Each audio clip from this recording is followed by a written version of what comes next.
दोस्तों नमस्कार, हाजिर है एक बार फिर से आज की बड़ी और ताजा खबरों के साथ। बस आपसे निवेदन है, कृपया वीडियो को लाइक कर दें, चैनल को सब्सक्राइब कर लें और घंटी बटन भी दबा दें। यही पहली बड़ी खबर है। राघव चड्ढा ने बीजेपी और कांग्रेस पर बोला हमला, बोले परिवर्तन चाहते हैं गुजरात के लोग। ये आपको बता दें कि आम आदमी पार्टी गुजरात के सह प्रभारी और सांसद राघव चड्ढा ने दावा किया है कि उनकी पार्टी भारी बहुमत से गुजरात विधानसभा चुनाव जीतेगी। उन्होंने कहा कि वो गुजरात में जहां भी जा रहे हैं लोग परिवर्तन की ही बात कर रहे हैं। राघव चड्ढा ने सत्तारूढ़ बीजेपी और कांग्रेस पर आगामी राज्य विधानसभा चुनावों में आम आदमी पार्टी को हराने के लिए हाथ मिलाने का आरोप लगाया है। उन्होंने कहा कि बीजेपी आम आदमी पार्टी की बढ़ती लोकप्रियता और आईबी की इस रिपोर्ट के बाद इतनी डरी हुई है कि उन्होंने एक इमारत को बुलडोजर से उड़ा दिया, जहां पर केजरीवाल को एक बैठक में शामिल होना था। गुजरात जैसे शांतिपूर्ण राज्य में बीजेपी द्वारा की जा रही नफरत और बदले की राजनीति को लोग कभी भी अब स्वीकार नहीं करेंगे। उन्होंने ऐलान कर दिया है कि इस बार गुजरात में परिवर्तन होगा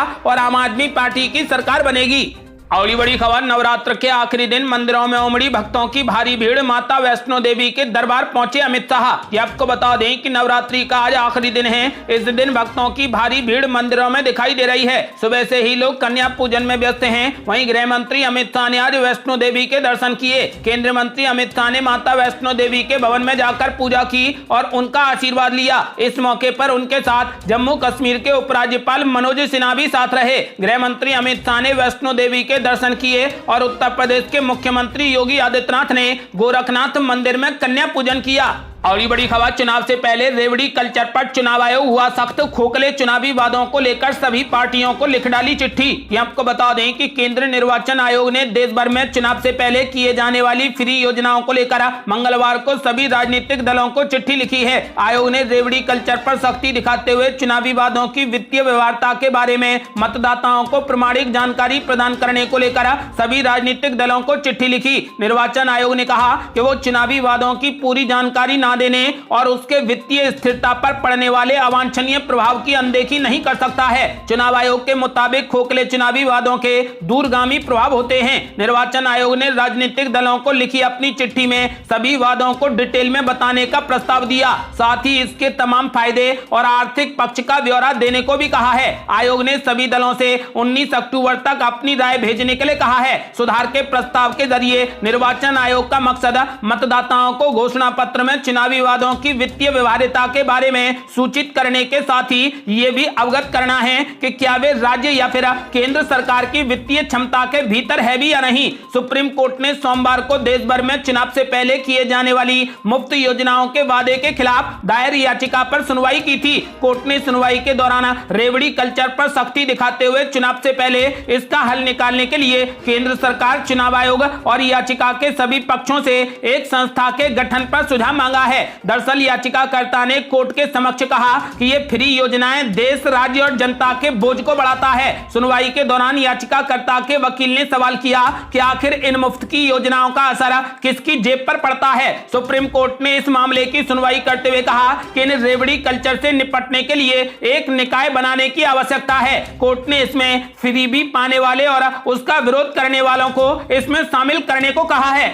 अगली बड़ी खबर, राजस्थान के मुख्यमंत्री पद पर फैसले की निकल गई मियाद, अशोक गहलोत या फिर सचिन पायलट बनेंगे मुख्यमंत्री, सोनिया गांधी नहीं ले पा रही फैसला। ये आपको बता दें कि राजस्थान में सियासी संकट थमने का नाम नहीं ले रहा। अभी तक मुख्यमंत्री पद को लेकर कोई भी अंतिम फैसला कांग्रेस आलाकमान ने नहीं लिया है। जब अशोक गहलोत अध्यक्ष पद के चुनाव की तैयारी कर रहे थे तो सचिन पायलट के मुख्यमंत्री बनने की पूरी संभावना थी, लेकिन उन्होंने 92 विधायकों का इस्तीफा दिलवाकर शक्ति प्रदर्शन किया और नतीजतन वे अध्यक्ष पद की ही रेस से बाहर हो गए। इस दौरान अशोक गहलोत को सोनिया गांधी से माफी तक मांगनी पड़ी। इन सब के बाद आला कमान ने राजस्थान के मुख्यमंत्री पद पर फैसला करने के लिए 48 घंटे लिए थे, जिसकी मियाद पूरी हो चुकी है। ऐसे में अब ये समझना बेहद जरूरी हो जाता है कि अशोक गहलोत, सचिन पायलट और सोनिया गांधी के पास अब क्या नया प्लान होगा। कांग्रेस अध्यक्ष पद के चुनाव को लेकर तो स्थिति स्पष्ट हो चुकी है। मल्लिकार्जुन खड़गे और शशि थरूर चुनावी मैदान में हैं, लेकिन यहाँ राजस्थान में मुख्यमंत्री सब्सिडी को लेकर असमंजस अभी भी बना हुआ है। राजनीतिक विश्लेषक विजय विद्रोही ने बताया कि राजस्थान के मुख्यमंत्री के फैसले पर अभी भी असमंजस बरकरार है। उन्होंने कहा कि यह जलेबी जैसी राजनीति हो गई है। विजय विद्रोही ने कहा कि एक तरफ अशोक गहलोत कहते हैं कि वे किसी पद पर रहें या ना रहें, लेकिन राजस्थान की सेवा करते रहेंगे, और दूसरी तरफ वे कहते हैं कि जिन 92 विधायकों ने कांग्रेस विधायक दल की बैठक का बहिष्कार किया वो अपने आप में अभूतपूर्व घटना है, जिसके लिए मैं माफी भी मांग चुका हूं, लेकिन इस घटना पर रिसर्च होनी चाहिए कि आखिर ऐसा क्यों हुआ। आपको बता दें कि वहीं सचिन पायलट के हाथ से सत्ता की कड़ाई दूरी होती जा रही है। 2018 में जब नतीजे आए थे तो सचिन पायलट के दोनों हाथों में लड्डू थे, उनके मुख्यमंत्री बनने के आसार भी थे और अध्यक्ष तो वो ही थे। आपको बता दें कि फिलहाल उसके बाद भी उनके हाथ में 1.5 लड्डू रहा, लेकिन आज की तारीख में उनके दोनों हाथ खाली हैं। ऐसे माहौल में सचिन पायलट सोनिया गांधी से मिलकर निकलते हैं और उनके चेहरे पर मुस्कान नजर आती है। ऐसे में सचिन पायलट क्या कर सकते हैं? विजय विद्रोही ने कहा कि क्या सचिन पायलट कांग्रेस छोड़ने का प्लान बना रहे हैं और या फिर वे नई पार्टी बनाने की सोच रहे हैं। आपको बता दें कि यदि सचिन पायलट को राजस्थान का मुख्यमंत्री नहीं बनाया गया तो या तो वो पार्टी छोड़ देंगे या फिर अपनी नई पार्टी की घोषणा करेंगे। बड़ी खबर, केजरीवाल सरकार के लिए एक और नई मुश्किल। एलजी ने बिजली सब्सिडी की जांच के दिए आदेश। ये आपको बता दें कि इन दिनों दिल्ली सरकार की मुश्किलें कम होने का नाम नहीं ले रही। शराब से शिक्षा तक के मामलों में जांच बिठा चुके एलजी वीके सक्सेना ने अब बिजली सब्सिडी मामले में जांच के आदेश दिए हैं। उपराज्यपाल कार्यालय से सूत्रों के अनुसार मुख्य सचिव को डीबीटी के जरिए उपभोक्ताओं को बिजली सब्सिडी का भुगतान कथित रूप से लागू नहीं होने की जाँच करने का निर्देश दिया है। पीटीआई के अनुसार मामले में एलजी ने मुख्य सचिव को उन आरोपों की जांच करने को कहा है जिनके मुताबिक बिजली वितरण कंपनियों को सब्सिडी राशि भुगतान में अनियमितता बरती गई है। एलजी ने 7 दिनों के भीतर चीफ सेक्रेटरी से रिपोर्ट मांगी है। एलजी सचिवालय को मिली एक शिकायत के बाद दिल्ली में केजरीवाल सरकार की बिजली सब्सिडी योजना में विसंगतियों के मुद्दे उठाए जाने के बाद यह कड़ी कार्रवाई की गई है।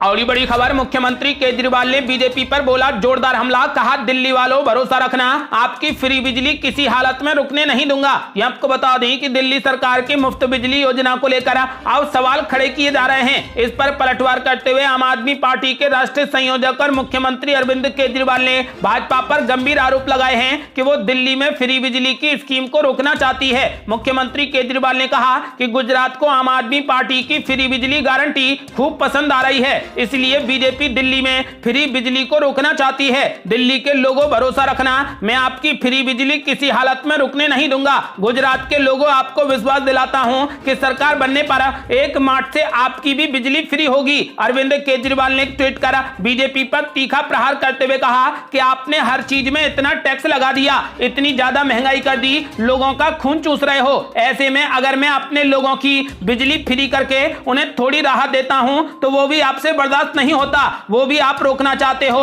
उन्होंने साफ कर दिया है कि ये मैं किसी हालत में नहीं होने दूंगा।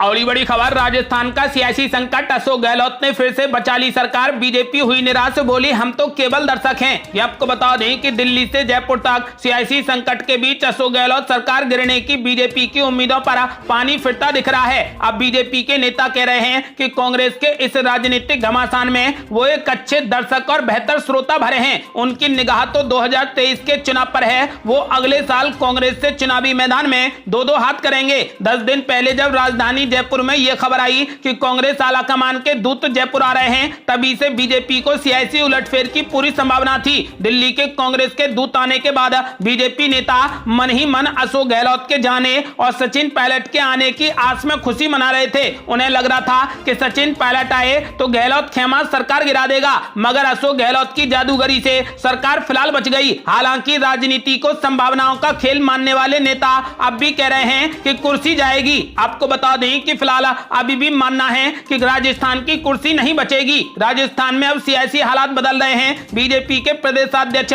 सतीश पुनिया का दावा है कि पार्टी का लोकतंत्र पर भरोसा है, इसलिए हमने सब्र किया हुआ है। इस बार बीजेपी खुद को सियासी संकट की एक अच्छी दर्शक और एक अच्छी श्रोता से ज्यादा कुछ नहीं मान रही। इस बीच कांग्रेस विधायकों के इस्तीफे पर बीजेपी सियासी तंज कस रही है। प्रदेश अध्यक्ष सतीश पुनिया ने आरोप लगाया है कि जब इस्तीफे दे ही दिए तो गाड़ी बंगले का मोह मंत्री क्यों नहीं छोड़ पा रहे।